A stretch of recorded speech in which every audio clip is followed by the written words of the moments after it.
many people in terms of self-determination. So, Mokiwale and Konsepe, a very good afternoon. In a very unique day in the history of the Americans. See President Donald Trump coming back as the 47th President of the United States of America. So it's a very, very unique day in the US. And we'll be discussing about that as well. But if you're new to the platform, please do help us to share our program. While we are getting ready, we will also remind us that freedom is a very important business when it comes to freedom. Many people do not know the meaning of freedom. Excuse me. So freedom is very, very important. There's a reason to show how important, so that many people take home about the importance of freedom.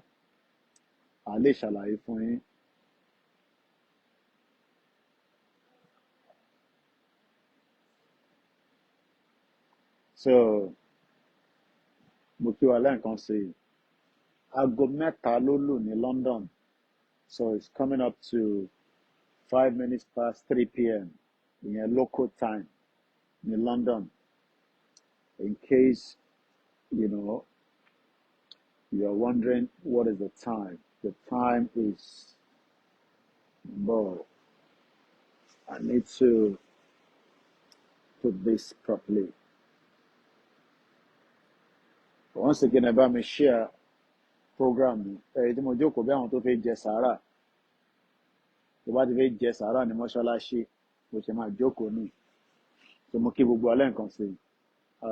Àkọ́kọ́ tẹ́ máa darapọ̀ mọ́ wa ní akíyín.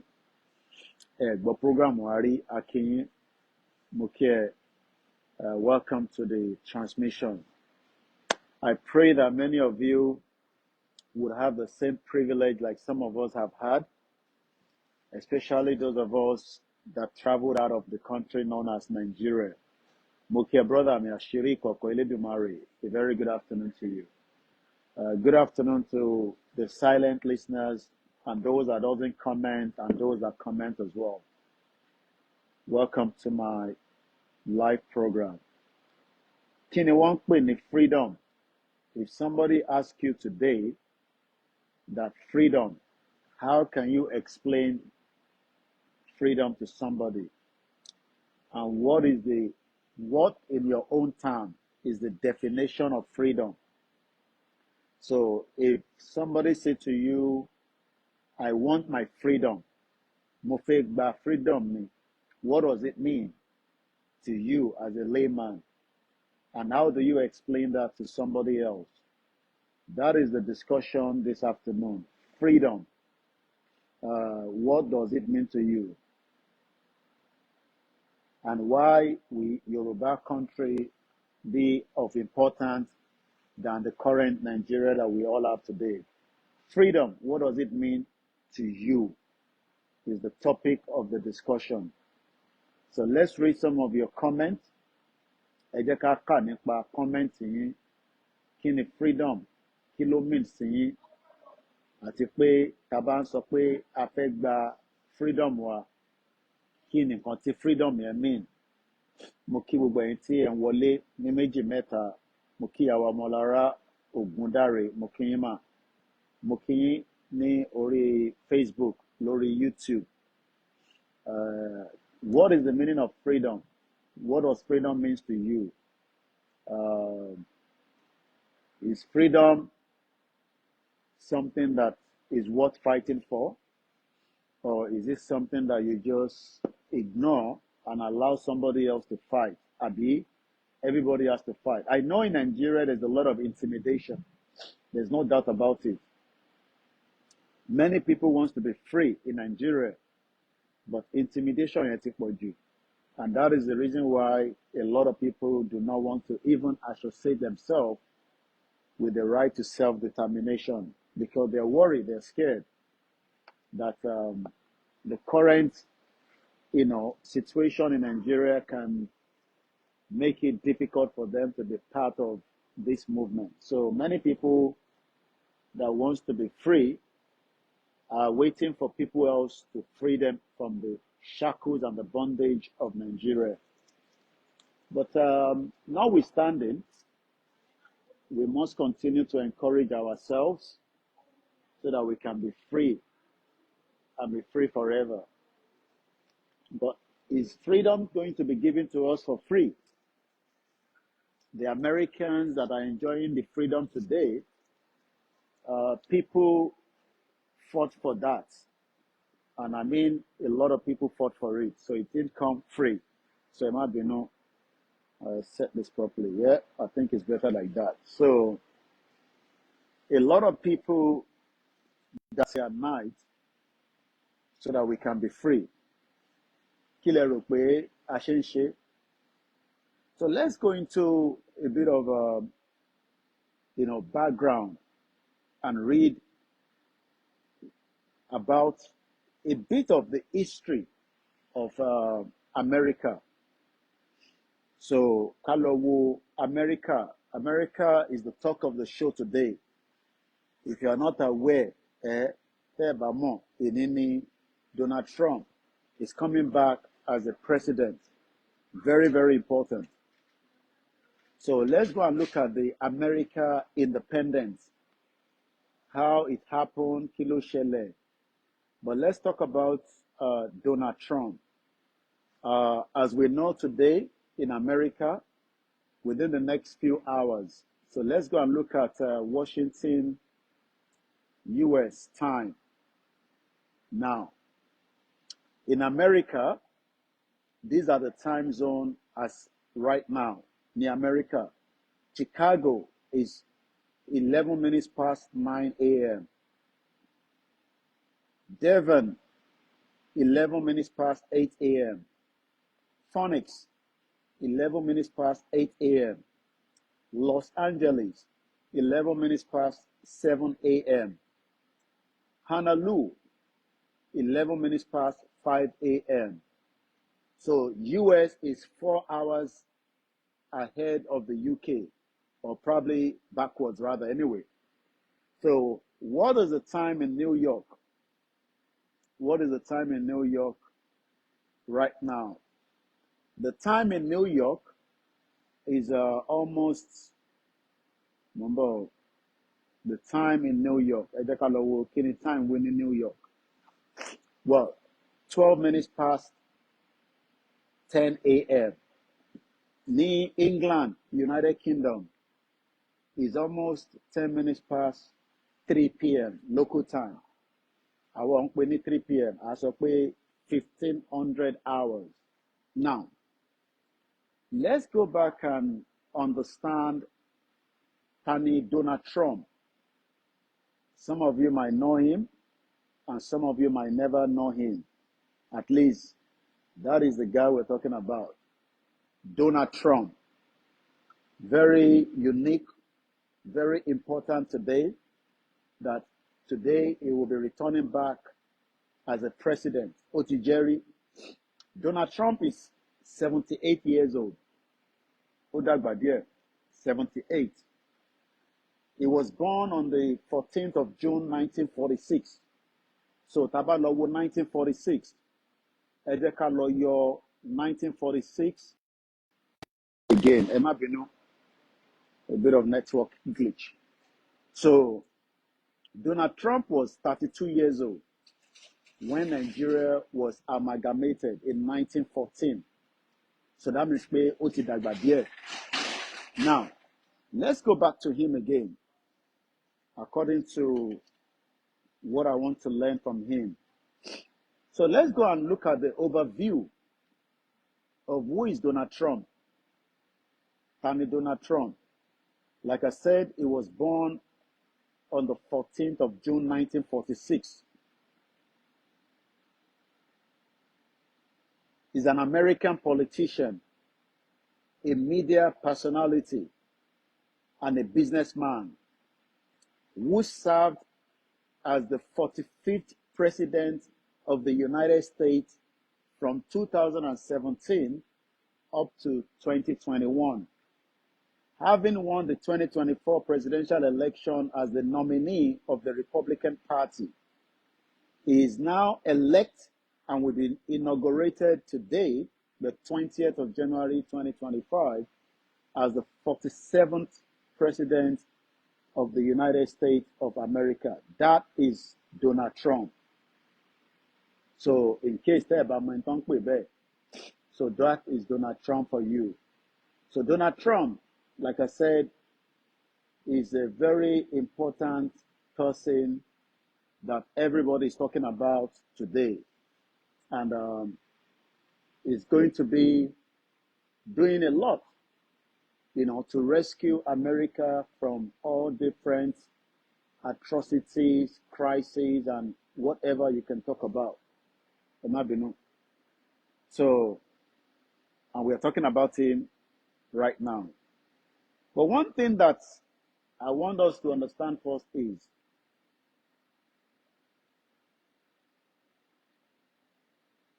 ǹjẹ́ Donald Trump tí ó di president lénìí, is it per chance or is it through a lot of hard work?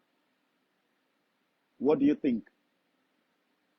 Ṣé kò rò pé Donald Trump tó di president nísìn, kí lẹ̀yin rò? Was this something that was easy, or was it something that entails a lot of work? Mo kí brother mi Abiodun George, mo kí Ogunmola Abiodun, mo kí ẹ̀yin tẹ́ wà lórí ìjókòó. Mo fẹ́ connect phone yẹn padà, ó ti disconnect mo bọ̀.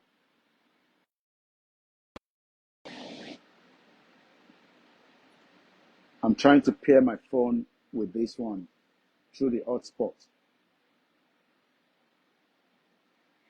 So, what are going to be the difference tó bá ti gba power lénìí? So he will officially become the president in the next maximum 5 hours or 6. He will become a full president. What are we expecting from him? Is the world going to be a better place? Or is going to be as it used to be? I don't know. We'll have to wait and see. But a lot of political analysts don't sọ̀rọ̀ nípa Donald Trump. Wọ́n ní Donald Trump can disrupt a lot of things. And that means that, okay, let's connect padà sí ẹjẹ́ ká padà sórí eléyìí. Mumbo. All right, I need to start this again.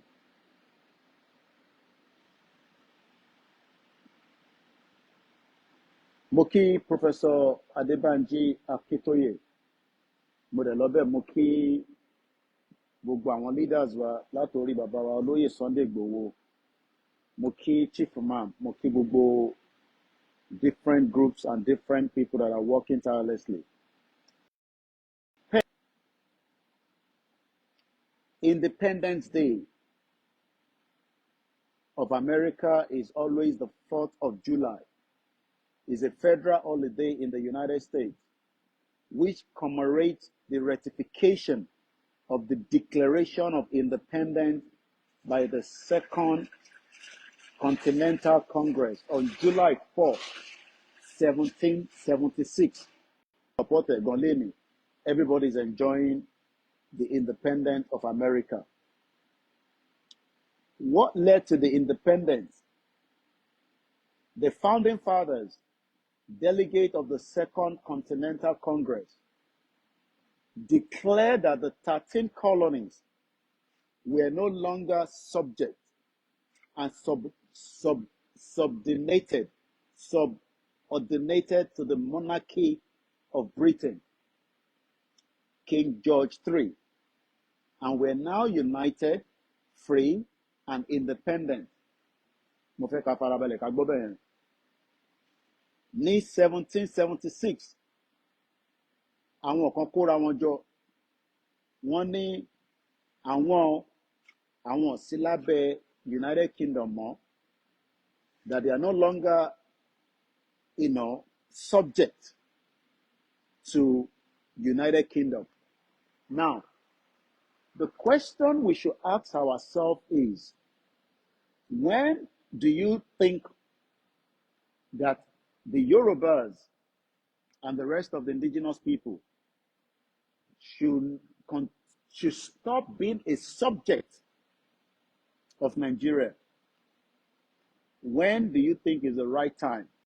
When do you think is the right time? Ìgbà wo lẹ̀yin rò pé ó dáa ká sọ pé àwa náà à ń ṣe subject in Nigeria more? Not by social media, but by making it known officially. Let's go further.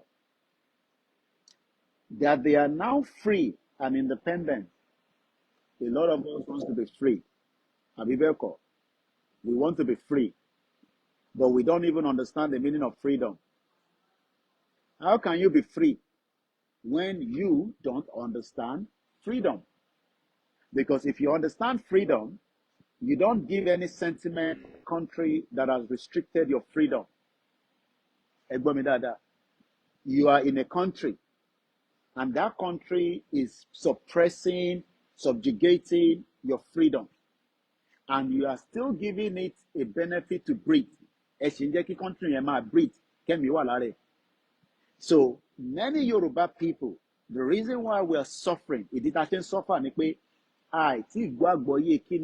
freedom. Our freedom is that we are waiting for, for something miraculous to happen. We are free from Nigeria. Many Yoruba people will continue to challenge us that why do you want to be free from Nigeria? Why not continue with Nigeria and make it work? And you ask them, how do you want to make Nigeria to work? Because Nigeria will never work. Evidence have shown that since 64 years of our union, it has been one failure to the other. Failure yẹn ló ṣì affect wa títí di wákàtí. But nígbà tí Yorùbá jẹ́ Western region, there was hardly any failure because the failure was reduced to make you to be free. But gbogbo àwọn tó gbádùn ní 1950s up to 1960 tí wọ́n fi jẹ nínú Western region, àwọn ló wá ń sọ fáwọn nísìnyí pé no, ẹ má jẹ́ ká free, ẹ jẹ́ ká lọ fix Nigeria. But everybody knows that there is no way you can fix something that is damaged. You cannot fix something that has many obstacle problems, which is we are not one. A kì í ṣe kan náà. A kì í ṣe ẹ̀yà kan náà. Igbo yàtọ̀ sí Yorùbá, Yorùbá yàtọ̀ sí Hausa, ẹ̀yà mẹ́ta tí wọ́n dá tí Elédùmarè dá sílẹ̀ tó ń pè ní location yẹn nìyẹn. Kò dẹ̀ sí nǹkan kan tó ń jẹ́ Nàìjíríà tẹ́lẹ̀. So I am going to the American independence again. The founding father, delegate of the Second Continental Congress, declared that the 13 colonies were no. I hope my audio is coming out about in the comment section. Moki Babami Mo Oludare JP, Moki Yawa Dupe, Moki Yawa Kemi. Please let me know in the comment section if my audio is coming out clearly. Before I move further, Kimako Masorosi, I need to know in the comment section, am I coming out clearly?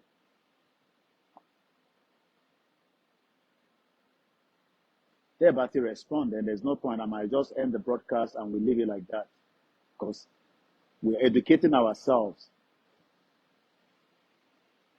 Because I don't know why people don't want to engage. Comment. But about the platform, by everybody goes quiet and nobody wants to comment. So Tebati will respond, and there's no point. So Kapa program. So Kakuko Lugwa Domalo Shkebi no Malo won't come. Me lori Mote Kuku busy. From monitor Cotton Lola America. But Ape Pinton Lola America, Ape Kora Walekon. èèyàn kan péré ló ń gbọ́ gbogbo tá à ń sọ so that means pé àwọn tó kù ò gbọ́n kankan tí mò ń sọ látàárọ̀. All right. Ẹ ṣé Mr. Ganiu Suraju. Okay, audio is good. Ogunmola. Ẹ ṣé gan ni Mr. Arowolo. All right. Because that is the only thing you can tell us, because sometimes a lè wá sọ̀rọ̀ kọ́jú yẹn má jáde, and so at least everybody can hear. Ẹ ṣé gan ni. Mo dúpẹ́. Now let's move swiftly further. Mo tún to increase volume yẹn ní bíbá. Ẹ jẹ́ increase ẹ̀ náà ní bíbá. All right, ó clear ní wà okay now. So now let's go further. Mo kí ẹ ṣé gan ni Mr. Amusa. Loud and clear. Ẹ ṣé gan ni sir. It's kind of the encouragement for us as well. Now, let's go further. Nǹkan mẹ́ta ni mo fẹ́ ká gbé yẹ̀wò. United, free, independent. These are three different meanings. So ẹ jẹ́ ká kọ́ lọ wo kí ni wọ́n ń pè ní tá bá sọ pé United, kò ń ṣe Manchester United o. Kí ni meaning United?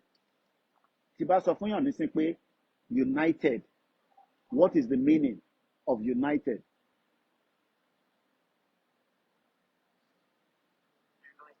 United, spelled as U-N-I-T-E-D. United. Ẹ ṣé gan ni ìyá mi Eunice. Mo dúpẹ́ lọ́wọ́ gbogbo wa tí ẹ bá mi comment pé ẹ̀ ń gbọ́ mi. Ẹ ṣé gan ni. Ọlọ́run jẹ́ ká jọra wa lójú. Èmi á máa sọ pé èèyàn wà labroad kò mean anything. I always try to say that because ẹlòmíì máa àwọn bọ̀bọ̀ tó wà labroad yìí ṣé torí ẹ wà labroad ẹ ṣe ń ṣe lè no. It's not because we are abroad. It means nothing. Tọ́lọ́run bá ṣe ó lè jẹ́ pé wọn náà máa dé láàárọ̀ ọ̀la ó lè dé ní next year. So category olúkálukú tó máa travel ọ̀tọ̀ọ̀tọ̀ ni, but àwa kan a fẹ́ make ilẹ̀ Yorùbá kó work, a dẹ̀ fẹ́ kó work now, kó dẹ̀ tètè work ní kíákíá nítorí pé ó ti ń pẹ́ jù. That's outside because bí ṣe jókòó yìí mo jókòó conveniently dáadáa. So what I'm gonna do, so let's do something. Ẹ jẹ́ kí n move broadcast yẹn lọ sí síta so that ká lè lọ. Ẹ má bínú kámẹ́rà yẹn ó máa block vision yín. Ọlọ́run ní jẹ́ kí vision wà block. Bọ́ jẹ́ lọ jókòó sí ibi tí màá lè rí ẹsẹ̀ mi tí ń freeze mọ́ ibi tí mo jókòó sí kò stretch. Ẹ má bínú ẹ̀yin yẹn wá. So jẹ́ ká lọ jókòó sí kí n lọ gbatẹ́gùn níta. Sometimes a máa fi gbatẹ́gùn London náà kò matter. Ó ṣe gbogbo àná ló máa sáfò tútù. O lè máa sáfò tútù ní gbogbo ìgbà. It makes sense. So lẹ́ẹ̀kọ̀ọ̀kan wàá enjoy òtútù yẹn náà. So kámẹ́rà mi máa padà ẹ má bínú mo fẹ́ jókòó properly ni so that ká lè continue transmission wa. Mo kí gbogbo ẹ̀yin ọmọ Yorùbá o, mo kí ẹ̀yin àgbàlagbà tí àgbà yín túbọ̀ máa kalẹ̀ fún wa. Ikú ò ní mú anybody lọ́nu gbogbo wa la máa jọ délẹ̀ lérí yẹn. Gbogbo àwọn tó dẹ̀ ti kú náà tó is beyond our power. Is beyond our power, but àwa mọ̀ dájú pé Ọlọ́run ò ní fi wá sílẹ̀. Ẹ jẹ́ n fi báàgì mi sẹ́yìn so that kí n lè fi ṣe ìtumọ̀. So ikú kan nípa ẹnìkọ̀ọ̀kan nínú wa ó bẹ́tà báyìí nísìn. But the only thing is I have to put this on now. At least then mo kí gbogbo wa dáadáa lẹ́ẹ̀kan sí i. Mo ń sọ̀rọ̀ nípa nǹkan mẹ́ta. Nǹkan mẹ́ta yẹn ni pé nígbà tá à ń wo the independence of United States of America, nǹkan mẹ́ta ó ń jáde nínú ẹ̀. Nǹkan àkọ́kọ́ ni unity. Ẹlẹ́kejì ni kìíní ẹ̀ ti lọ. A rí unity. A rí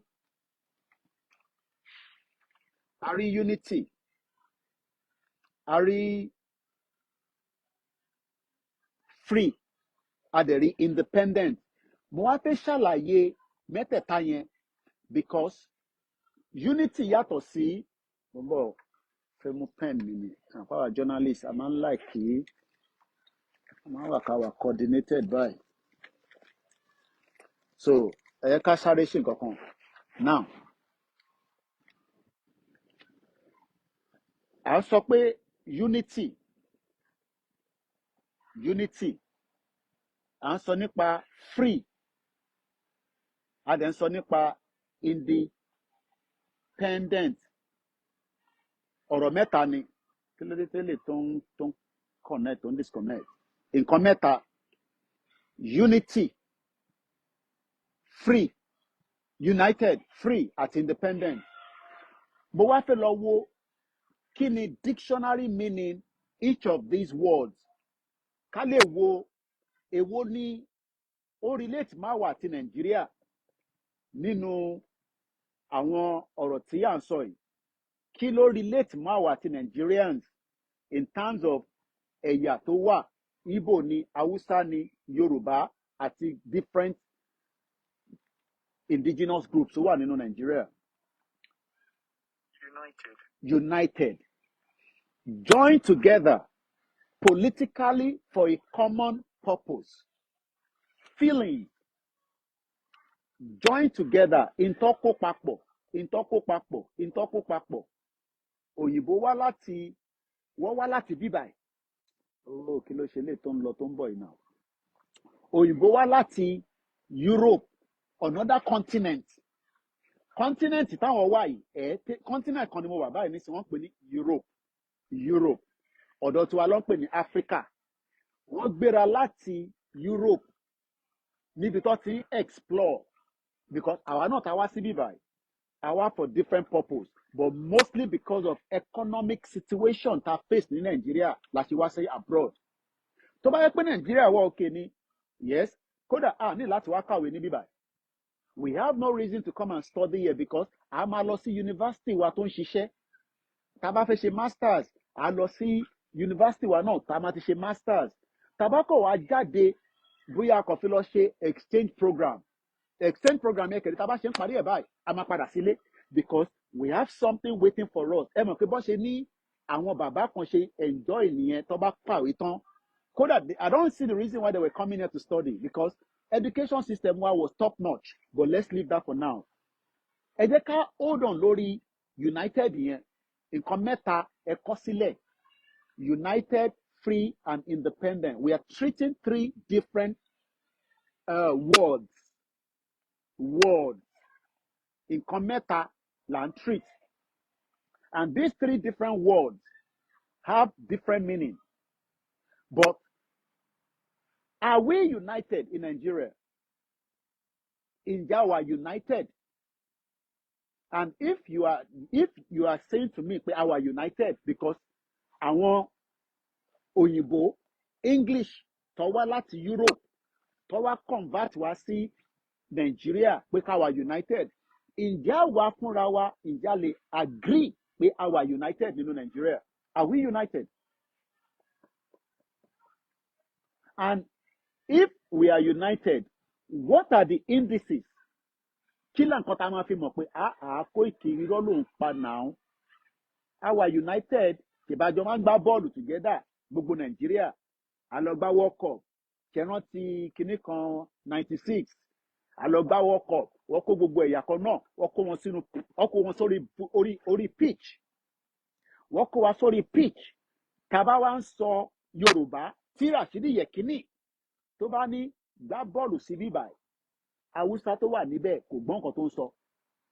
I'm sure pé gbogbo táǹtà ọba ń gbá bọ́ọ̀lù yẹn wọ́n máa ń lo broken English láti fi connect, láti fi make sure pé tí Finidi George tó bá sọ èdè míì lórí pitch, ó ṣeéṣe kí ẹlòmíì tó gbọ́ èdè yẹn kò ní lè communicate.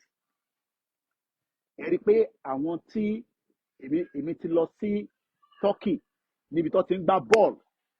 Ẹ mọ̀ pé mo ní history Turkey lọ́wọ́, kò ń ṣe joy ni màá sọ fún yín. Lórí football tó ń gbá àwọn kan wà lórí pitch yẹn wọ́n gbọ́ pa. So wọ́n ní láti make sure pé kódà team kan wà ní Turkey, coach wọn kò gbọ́ tọ́ka, kò gbọ́ èdè tó ń sọ.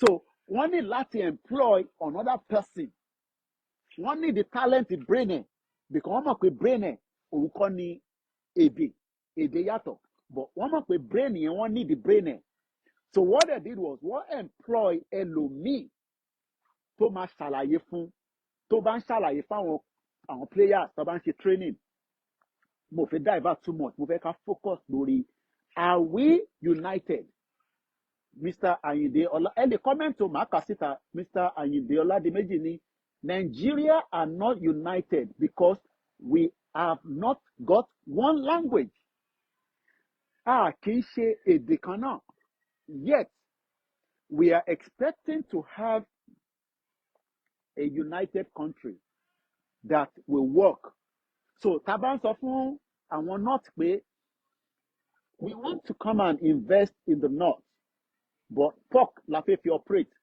we want to run a pork business can I go to the north now and run a pork business ẹlẹ́dẹ̀ àwa like láti jẹ ẹlẹ́dẹ̀ ní southwest it's a meal ǹjẹ́ báwọn ṣe ń kó màálù wọnú oko wa ǹjẹ́ lè dá màálù sí gbogbo títì wọn no sorry ǹjẹ́ lè dá ẹlẹ́dẹ̀ kẹlẹ́dẹ̀ máa káàkiri kó máa kọjá wájú mọ́ṣáláṣí kó máa kọjá gbogbo everywhere ǹjẹ́ a lè kó ẹlẹ́dẹ̀ business pig can we take a pig business to the north and set it up and then run it ká overrun wọn because what we are witnessing in Yoruba land today with this influx of cows can we replicate the same thing and take pig ẹlẹ́dẹ̀ ká da business ẹlẹ́dẹ̀ ká kó lọ sí north ká lọ máa ṣe business ẹlẹ́dẹ̀ níbẹ̀ ṣé wọ́n máa tolerate ẹ̀ ṣé wọ́n máa accept ẹ̀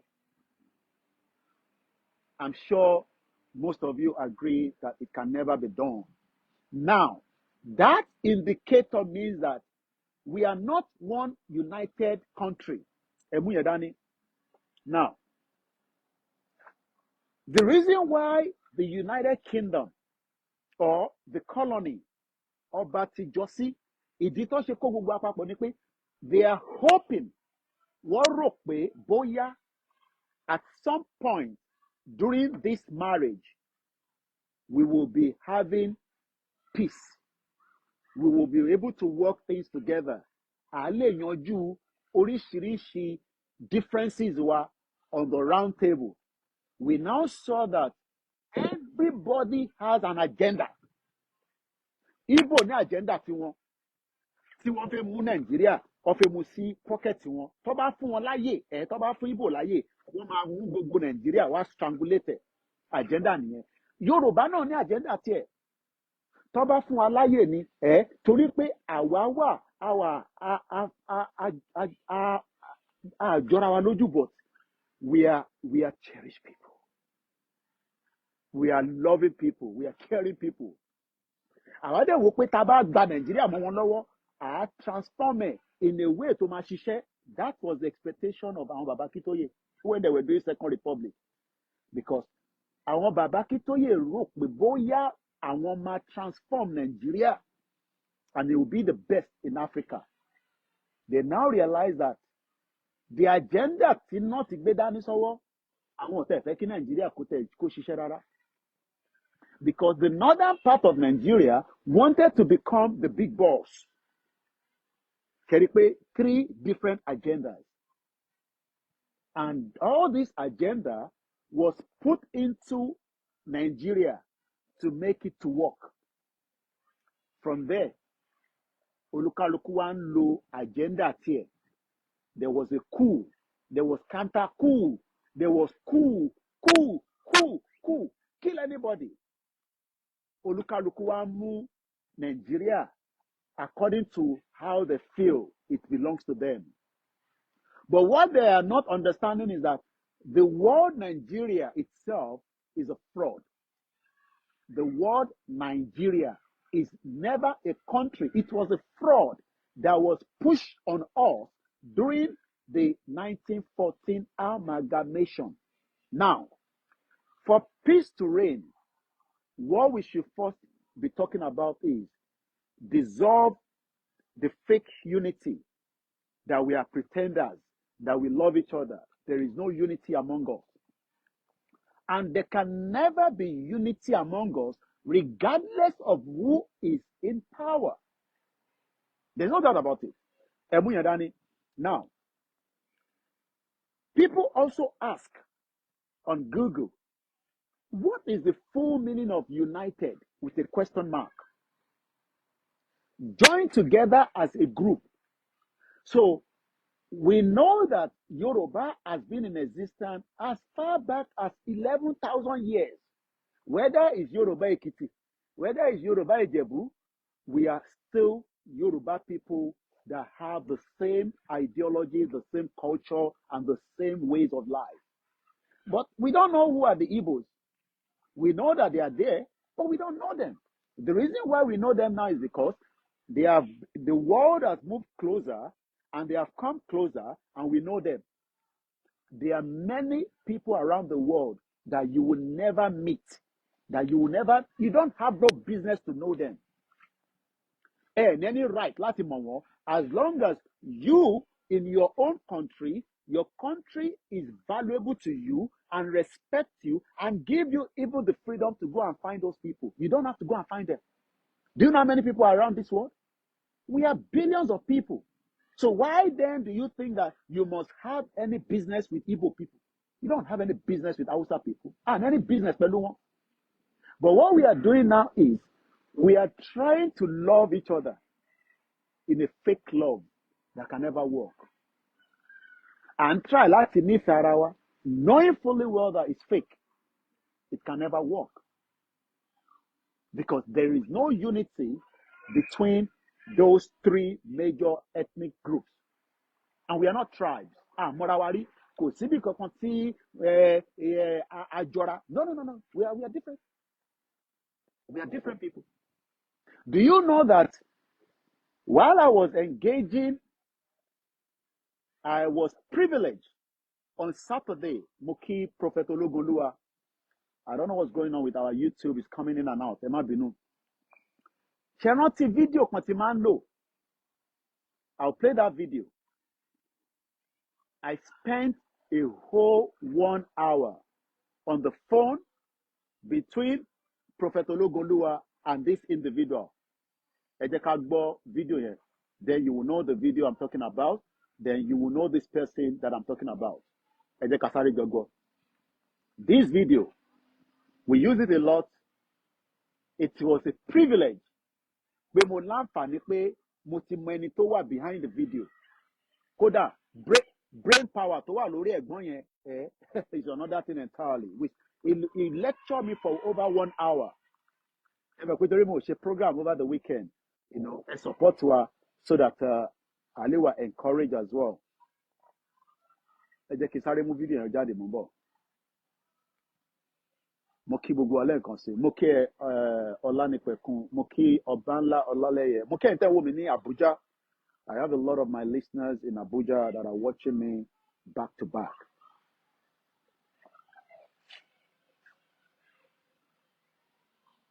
All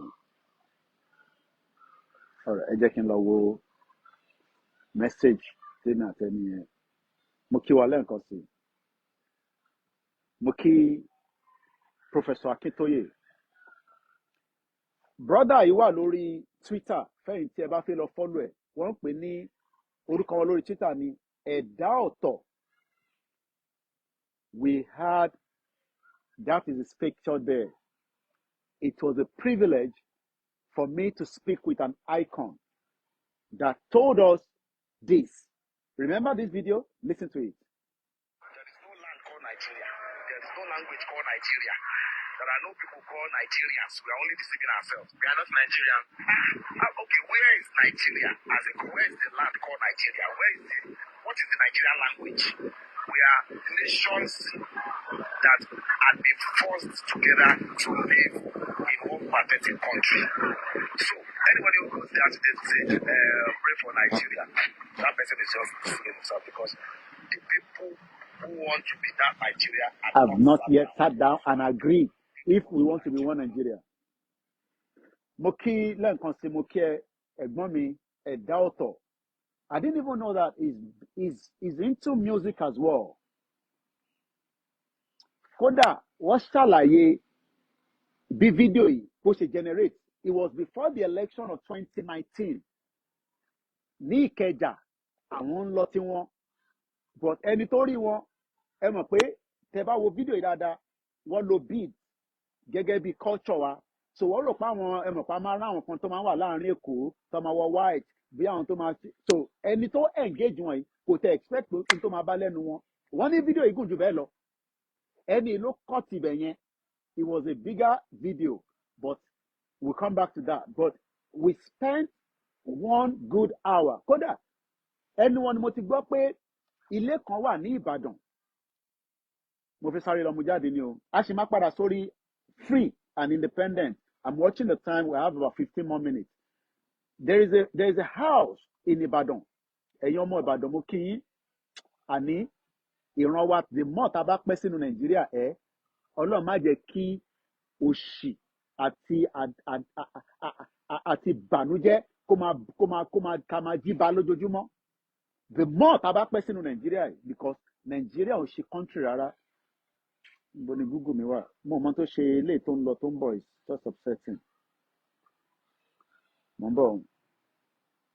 During our discussion I learned quite a lot mo note ẹ̀ down orí laptop mi ló wà bọ̀ mo lè rántí ẹ jẹ́ ká lọ sí wọ́n ń pè bìkan ní Adébísí Ìdíkan.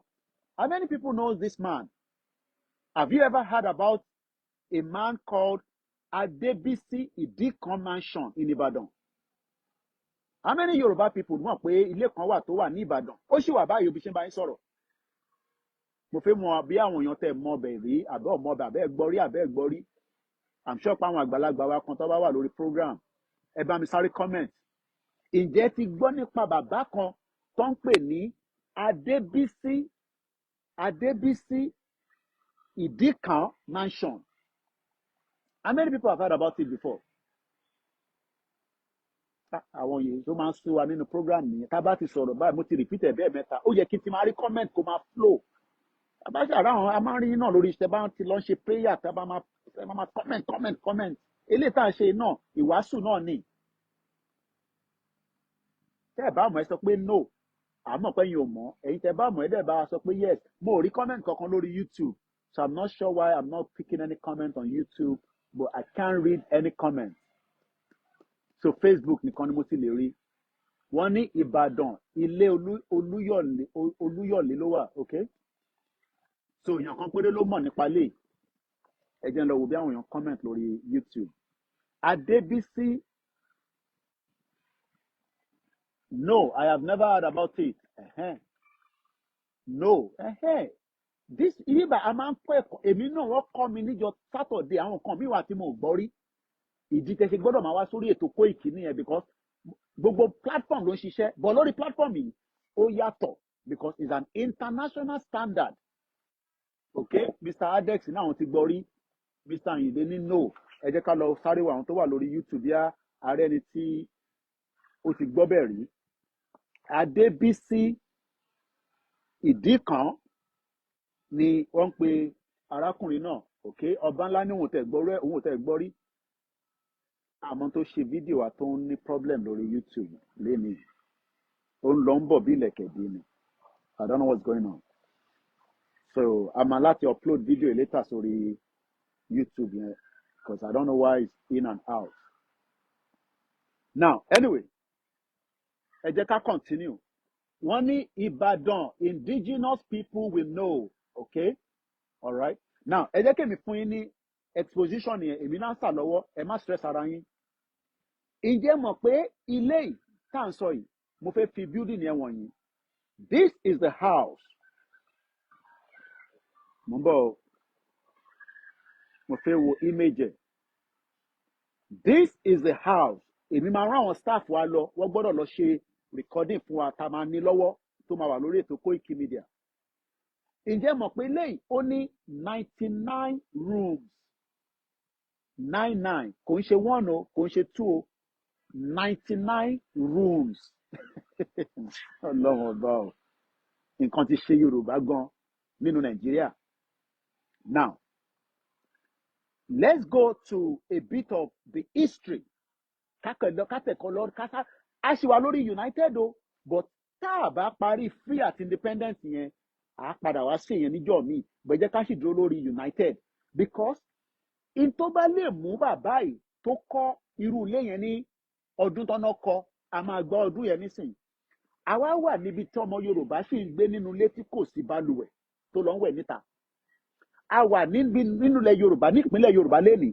tí ọmọ yorùbá máa fẹ́ yàgbẹ́ á ṣe lọ sínú igbó á lọ yàgbẹ́ àwọn ilé tó ń kọ́ sí Lagos State gan tẹ bá flush ìgbẹ́yàn ò ní lọ ẹ má bínú ẹni tẹ bá ń jẹun lọ́wọ́lọ́wọ́ bí ẹ kẹ gbéjọ sẹ́gbẹ̀ẹ́ tẹ bá flush ní tọ́ílẹ̀tì nílé ilé mi lẹ́kọ̀ọ́ tá à ń pe Lagos State yẹn tẹ bá flush ìgbẹ́yàn ò ní lọ because ẹ mọ̀ pé tíyàn bá flush pressure ni omi yẹn gbọ́dọ̀ push ìgbẹ́yàn lọ sísàlẹ̀ torí pé àrílétọ́kọ́ tó dàwó ní Lagos State tó pa àwọn èèyàn báwo ló ṣe kọ́ ilé Adébísí Ìdíkàn house ní Ìbàdàn tí kò tí dàwó títí di wákàtí torí pé ọmọ Yorùbá ní ọgbọ́n ó ní ọpọlọ àmọ́ àwa fẹ́ jẹ́ kí àwọn ẹ̀yà tí wọ́n tẹ̀ ń ṣẹ̀yà wa tá a mọ̀ rí tí àwa united àwa lọ ń bá wọn ṣe nínú gọ́ọ̀mẹ̀ntì lókè Ṣèyí Mákindé l'Amẹ́ríkà tó ń sá marathon ẹ kú iṣẹ́ gọ́vnà mo kì í sà ṣẹ́rí pé ńgbà tẹ́ wà l'Amẹ́ríkà kò tẹ̀sẹ̀ tó recognize yín pé gọ́vnà ni because ẹ wà valuable ni kẹ́yìn bá wà valuable ni ó jẹ́ kẹ́yìn pé àwọn ọmọ Nàìjíríà tẹ́pẹ́ra yín kọ́ wá bá yín kájọ lọ sáré yẹn ní ṣèbí ta bá rí Ṣòwòrẹ́ wọ́n mọ Ṣòwòrẹ́ tí Ṣòwòrẹ́ bá ń sáré l'Amẹ́ríkà ṣẹ́rí pé wọ́n recognize yín ẹ̀yin lẹ́sẹ̀ tó wá ń sọ fáwọn pé mo lọ sáré l'Amẹ́ríkà tó bá jẹ́ pé yìí bá ń ṣe dáadáa ẹ̀yin ò ní láti ṣẹ̀sọ fún wa pé ẹ̀ ń lọ sí Amẹ́ríkà ẹ fẹ́ lọ sáré àwọn ọmọ Nàìjíríà tó bá jẹ́ pé ẹ̀yin ṣe dáadáa àwọn ọmọ Nàìjíríà tó jẹ́ ọmọ Ọ̀yọ́ àbọ̀mọ Ìbàdàn ó jẹ́ kọjọ sáré pẹ̀lú yín àbí kọ́ wà ní finishing line tó fi welcome pé gọ́vnà wa ló dé but because tẹ̀ fẹ́ jẹ́ káwọn èèyàn mọ̀ nọ́mbà wọn pé wà l'Amẹ́ríkà because ṣe dáadáa nílé gbogbo yóò ṣe dáadáa nílé tẹ bá ṣe dáadáa nílé ni ara yín máa ṣe jẹgọlọ ṣe rántí pé nígbà tẹ kọ́kọ́ jẹ gọ́vnà London bíbá Koikimedia wà lára àwọn mídíà wọ́n pè mí níjọ́ náà tó ń bẹ̀ mí pé ká wá fún yín ní live coverage ibẹ̀ kọ́ là ń lọ ẹ jẹ́ ká dúró lórí ilé tí wọ́n ń pè ní Adébísí Ìdíkàn the name orúkọ ẹni náà Samuel Sanusi Adébísí Gíwá òun lórúkọ bàbá náà will most likely not ring bells. No, let me take it again. The name Sanusi Adébísí Gíwá will mostly likely not ring many bells in today's time. Báwo ló ṣe fẹ́ ring bell? Because ẹ̀ ń wo àwọn ilé tó ń kọ́ nísìn tí kò ní standard. Ẹ̀ ń wo àwọn ilé tí wọ́n ń jù sórí social media tí kò ní standard. Yorùbá dẹ̀ ní street ní Ìbàdàn. But nígbà táwa nú Nàìjíríà ṣe mọ̀ pé Nàìjíríà ò jẹ́ kí irú ilé yẹn kó flourish kò jẹ́ ká sọ irú ilé yẹn di ibi tí àwọn èèyàn máa fowó wò ó. Ẹ jẹ́ ká continue. I certainly hadn't heard about the 19th century entrepreneur. Ó dà pé ẹ̀gbọ́n kan tí mo sọ. 19th century tá à ń sọ yìí a wà ní 21st century. 19th century yẹn wọ́n tí ìná pé bí a lọ́ti náà fẹ́ amalgamate wa because Nigeria was amalgamated in 19th century 1914. But wọ́n jẹ́ kó yé wa pé àwọn ọmọ olówó Yorùbá kan bẹ as far back as 19th century. Ìlú Ìbàdàn máa láti rí tí stampede pa àwọn èèyàn. Báwo ló ṣe ṣẹlẹ̀? How come? Ní ìlú tí mo rí ẹ̀bẹ̀ àròlé 1010 ẹ má bínú ẹ ti pè mí à sọ̀rọ̀ mo busy lẹ́nujọ́ mẹ́ta ẹ̀ mo mọ̀ pé bẹ́ẹ̀ ká wá sórí program ká wá sọ̀rọ̀ ni but mo busy díẹ̀ ẹ má bínú sí mi. Ọmọ Yorùbá ò tẹ̀ mọ̀ pé ní Ìbàdàn rí ní 19th century àwọn olówó ń bẹ níbẹ̀ tó kọ́ mansion tó jẹ́ 99 rooms. Ilé yẹn dẹ̀ sì dúró kò tí wò ó kọ́lọ́n jẹ́ kó lè maintain ẹ̀ kó sì wà bẹ́ẹ̀ forever. Ẹ jẹ́ ká continue quickly torí àsìkò. Arákùnrin tó kọ write up yìí ó ní my visit to Trans Amusement Park proved to be very fruitful. I met some ẹ̀gbọ́n ẹ mọ̀ pé ẹ̀gbọ́n la máa ń pera àwọn tó bá dàgbà jù wá lọ who told me about the man. Ta ló ń pè man náà òun ni Sanusi Adébísí Gíwá ẹni tó kọ́ ilé 99 rooms nínú building kan wọ́n kọ́ 99 rooms kò ń ṣòtẹ́ẹ̀lì o ilé tó ń gbé ní 19th century àwa wà nínú òfò torí inú òfò ní Nàìjíríà tá wà torí tá a bá sí nínú òfò ni kò jẹ́ kí irú àwa wà nínú inú òtútù yìnrìn yìí ká máa sọ pé a fẹ́ gba freedom kẹ́yìn kan máa sọ fún wa pé ká ṣọ́tọ̀ ẹni máa kú ló máa kú lọ́rọ̀ táwa ń fà yìí ẹ̀yin dẹ̀ lẹ́ máa kú torí pé ikú gbọ́dọ̀ pa yín fún ìyà tẹ́ ẹ̀ ń fi ìran yín jẹ ìran tí kò jẹ́ kó jìyà rárá àní máà tí ó sọ̀rọ̀ yìí ẹ jẹ́ kí n sáré play video ẹlẹ́ẹ̀kan sí wọ́n sọ̀rọ̀ báyìí níjọ́ Saturday mo ò sunkún bọ̀ àwọn nǹkan míì tán bá mi sọ tọ́ba bíbà bá ọmọ Yorùbá kan dá tọ́ba bíbà bá yín dá ẹ sọ fún wa pé ká má gba Yorùbá nation gbé Nàìjíríà ní ká gbà ikú máa pa yín ní ẹ̀ ní ṣoríire bomb bastard ikú gbọ́dọ̀ pa gbogbo yín ni tẹ́ bá gbọ́ nǹkan tẹ́ gbọ́n yìí sọ ẹ̀gbọ́n yìí ló ṣe fídíò yìí tí gbogbo wa máa ń gbọ́ lórí show Koikimedia léraléra mo bá wọn sọ̀rọ̀ níjọ́ Saturday 1 good hour la fi sọ̀rọ̀ àwọn history mi wà tó sọ fún mi níjọ́ Saturday yẹn ìjọ mi la máa sọ gbogbo yẹn ẹ̀gbọ́n yẹn lẹ́ǹkan sí.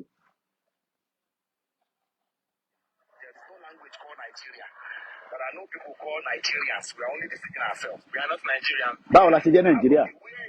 Níbo ni Nàìjíríà wà? Ẹni sùúrù ṣé mọ̀ pé kọ́nà fẹ́ ṣe àkàrà dé ní Brazil wọ́n wá ń pe àkàrà ní Nigerian food kò ní da fún gbogbo yẹn ní ṣoríire. Torí àsìkò mi ni and I'm working with time. Ẹ jẹ́ kí n padà sọ́dọ̀ Adébísí Ìdíkan ní ìlú Ìbàdàn. Bàbá tó kọ́ ilé tó ní yàrá 99.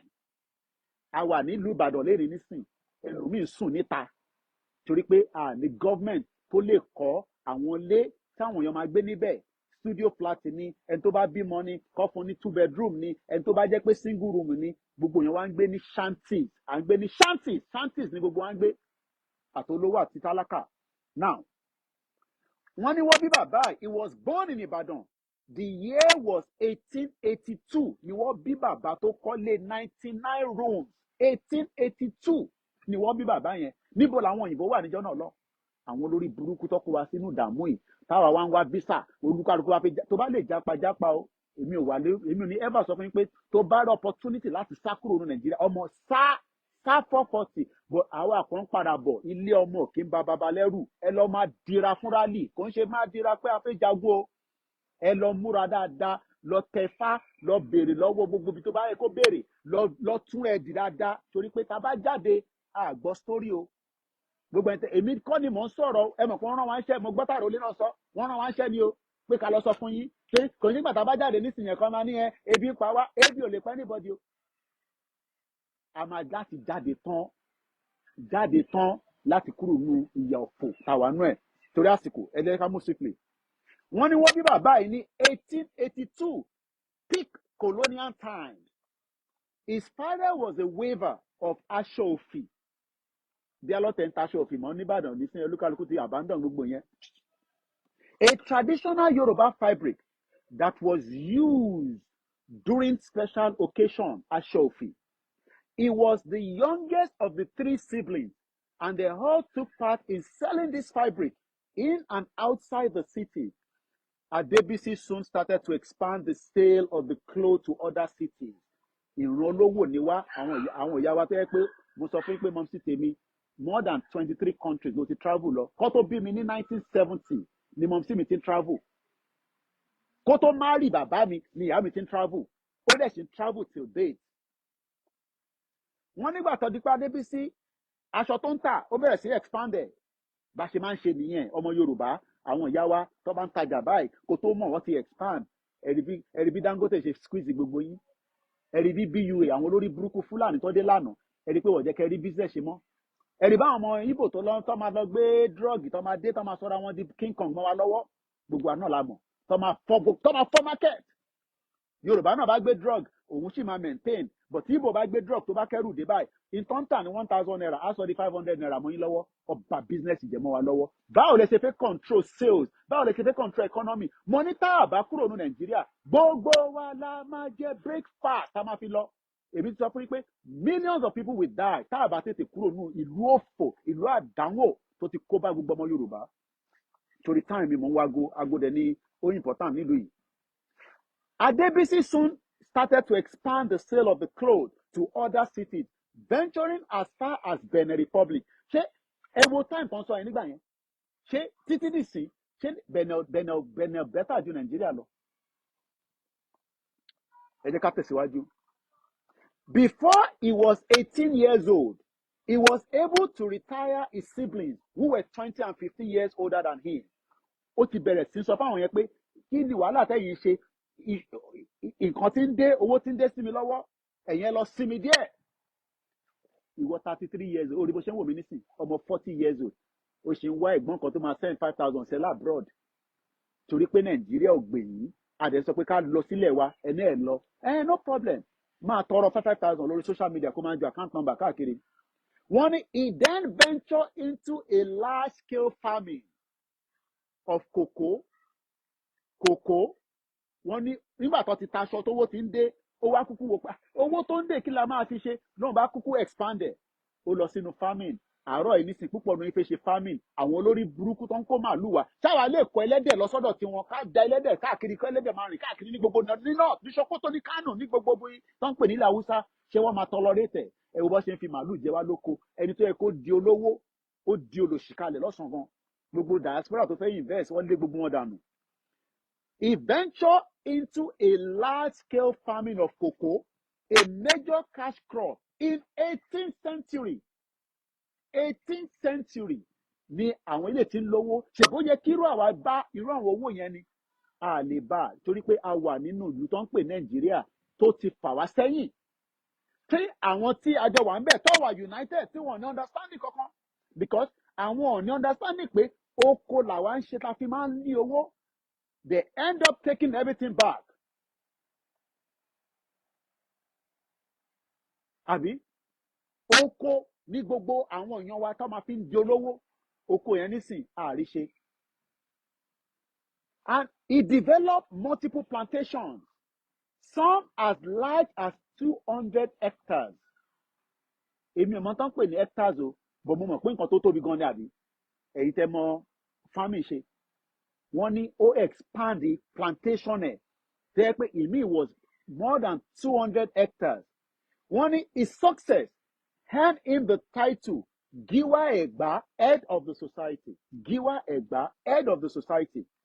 And this was how Giwa was added to his name. So that means pé Giwa ọ̀tẹ̀ sí lára orúkọ ìtẹ́lẹ̀ nígbà tó di èèyàn pàtàkì ní àwùjọ lọ fún ní Giwa yẹn.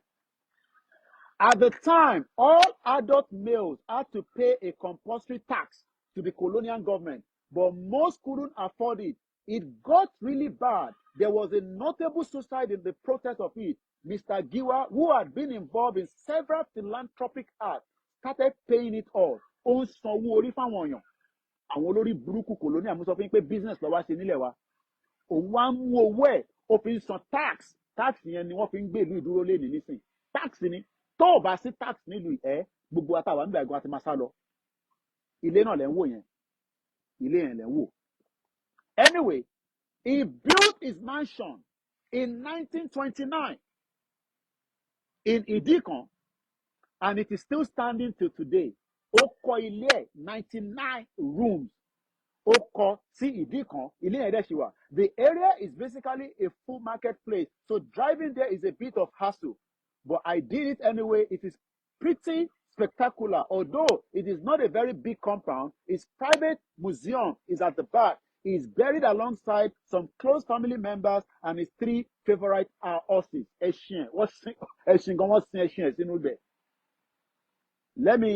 upper area of the building has a bunch of rooms. I even found some of the records of cocoa transactions. The record of cocoa transactions, along with some of his personal clothing. These things need to be preserved and displayed properly before it's collecting dust. Ẹ wo transaction tí bàbá ẹ̀ ní 18th century tó fi ń ṣe kòkó. Máa sọ pé kí n shut up ní London, okay? Máa ní pé ariwo tá ń pa pé ó ti pọ̀ jù ká lọ gbẹ́nu wa dákẹ́. Bomb bastard, ìyá máa jẹ gbogbo wa ká tó débi tá ń lọ ni. I gotta go now, thank you so much. I continue nípa free àti independent unity tó bá jẹ́ pé a wà ní ilẹ̀ Yorùbá wa tàdé wà united ṣe mọ̀ pé irú ilé bàbá yìí àti replicate káàkiri a ti wà ní gbogbo ilẹ̀ Yorùbá just like bó ṣe kọ́ Cocoa House. Máa sọ pé ó fẹ́ Yorùbá nation, máa fẹ́ Nàìjíríà, Nigeria kill you there. Mo kí gbogbo alẹ́ nǹkan sí o. Thank you so much. Bye for now.